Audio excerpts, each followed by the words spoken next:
Okay, so it's the middle of June. We're going to take a look at the trees. So our pear tree looks pretty good overall.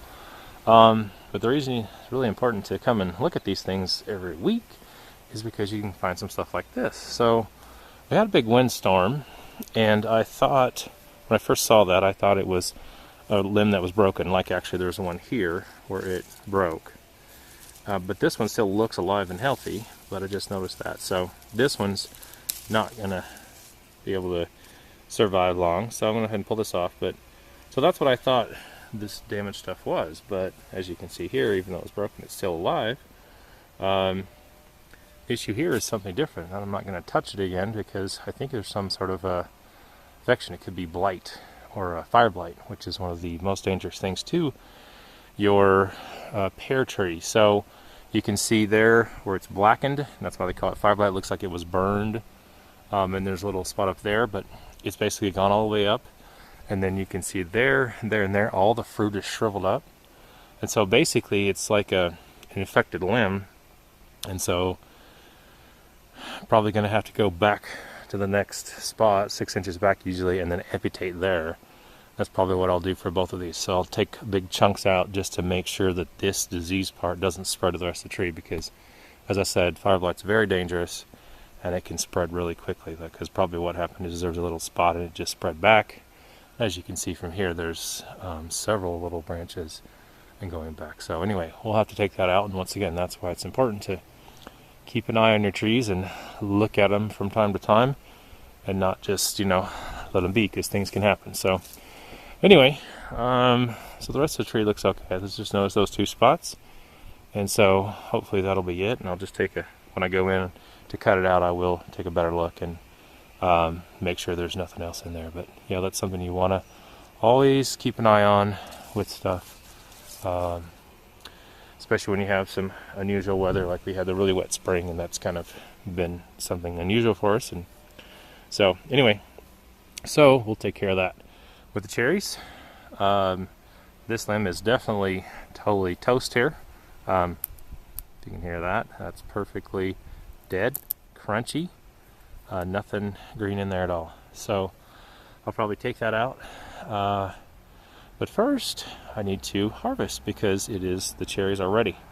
So pretty excited. There, I tested them out. Most of them are. I just did a little test sample there, tasting, and you can tell. So that's beyond red. That's the dark red there, including that black color, and that is good. That is nice and sweet. When they're just red, this variety, if they're just red, then they're still pretty tart. These ones are good.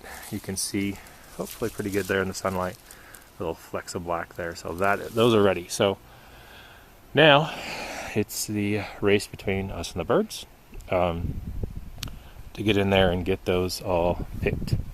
But I'll be really happy to get them out. And you can see here where the birds have been eating on them already. And because they actually eat them a little sooner than we do. So you can see in there the damage. So this is why, like I said, it becomes a race between us and them, and it's just that's how it is with cherries. The birds love them. They're nice and small, and especially they can do a lot of damage because they just take a little bite, and it's not like a big pear or something, or peach, that you could save. There's really no point in trying to salvage that. But if it were a big, peach apple or something, and there was a little bird strike on it, you could take it and cut it out, but there's no point in saving it. So it's a huge hassle. I'm sure you've heard me complain about it before, but when the birds are there, they'll get the juice will splatter all over. They'll make these sticky, and that attracts other bugs. Plus the birds will poop all over the stuff, and so even if you're harvesting something that's perfectly good, it could have poop on it because the birds were sitting up here. So quite a nuisance. But like I say, that's kind of the deal with the cherries. They're small and very attracted to the birds. So anywho, we got to get in there and get those picked, and then we'll be done with that. So next is our apple. So it is looking really good. Some of these limbs are coming really down really far. I'm definitely going to come in and do some trimming. There's the few apples that we have. They're getting bigger there. And the ones over here, the little cluster. But yeah, some of the limbs are coming way down. They're almost touching the ground. I'm not sure why they're growing like that, but I'm going to come in and get rid of those in the next little bit here. And some of the ones here hanging down is making it quite a pain to try and get underneath it to mow. So take some of that out, but everything else looks pretty good. It's starting to grow into the peach there, which I have to kind of fight. They like to fight a lot, so might cut that a little bit. So I'll give it a little bit of a beginning of summer haircut. And then onto our peach here, looking good. Some of its limbs are kind of hanging down low too, but it's starting to get some good sized fruit there. So we have some there and up there. So we're still looking to some good peaches there.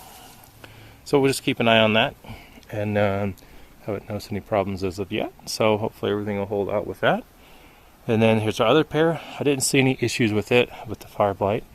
But as I said, it was just something that I was told to watch out for this season due to the unseasonably wet weather that we had in the spring, because I guess that's kind of how it works. I believe it's either bacterial or viral or something, but it spreads. There's a lot of issues that happen when you have the wet and then the warm, which is normally not an issue for Utah because we have dry and hot. So, but anyway, and that goes on to our apricot there, looking big and beautiful.